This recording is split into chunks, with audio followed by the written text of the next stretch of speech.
പൂരം മനോഹരമായി നടത്തിയിരുന്ന, അത് കണ്ടാസ്വദിച്ചിരുന്ന ഒരു ചെറിയ തല്ലുപോലും ഇല്ലാത്ത ഒരു കാലം നമുക്കുണ്ടായിരുന്നു കഴിഞ്ഞ തവണത്തെ നമുക്ക് ഹിതമല്ലാത്ത ജനങ്ങൾക്ക്, ഇത് ജനങ്ങളുടെ അവകാശമാണ്, പൂരപ്രേമികളുടെ അവകാശമാണ്.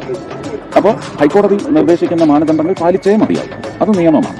പക്ഷെ അതിനകത്ത് വൈകാരികമായ ചില ഇടപെടലുകൾ ഉണ്ടായെങ്കിൽ ഹൈക്കോടതിയെ ധരിപ്പിക്കാൻ വേണ്ടി ചില പുതിയ മാറ്റങ്ങളോടെ, അത് സാങ്കേതികമായ മാറ്റങ്ങൾ വരുത്തിക്കൊണ്ട് ജനങ്ങളുടെ തന്നെ ഒരു ഉത്സവമായിട്ട് ഇത് പൂർവ്വസ്ഥിതിയിലേക്ക് കൊണ്ടുവരാനുള്ള ശ്രമത്തിന്റെ ഭാഗമായിട്ടുള്ള ടെക്നിക്കൽ ചേഞ്ചസിന് വേണ്ടിയുള്ള ഒരു മീറ്റിംഗാണ് ഇത്. ബഹുമാന്യനായ കോമേഴ്സ് മന്ത്രി ശ്രീ പീയൂഷ് ഗോയലിനോട് പറഞ്ഞപ്പോൾ ഫുൾ ടീമിനെ അയച്ചു തന്നിരിക്കുന്നു. പെസോ, എക്സ്പ്ലോസീവ്സിന്റെ എക്സ്പേർട്സ്, പിന്നെ സൗണ്ട് എക്സ്പേർട്സ്, ലൈറ്റ് എക്സ്പേർട്സ്, ഇതിന്റെ ഒരു ഇമ്പാക്ട്, എക്സ്പ്ലോഷന്റെ ഒക്കെ ഇമ്പാക്ട് എത്രമാത്രം കെട്ടിടങ്ങൾക്ക്, ക്ഷേത്ര സമുച്ചയത്തിന്, അത് ആർക്കിയോളജിയുടെ കീഴിലുള്ളതാണ്. ഇതെല്ലാം വിലയിരുത്തി കളക്ടറുടെ നേതൃത്വത്തിൽ തന്നെ പുതിയ തീരുമാനമെടുത്ത് അത് ഹൈക്കോടതിയെ അറിയിച്ച് അനുവാദം വാങ്ങി പഴയ ഒരു ഉത്സവ അന്തരീക്ഷം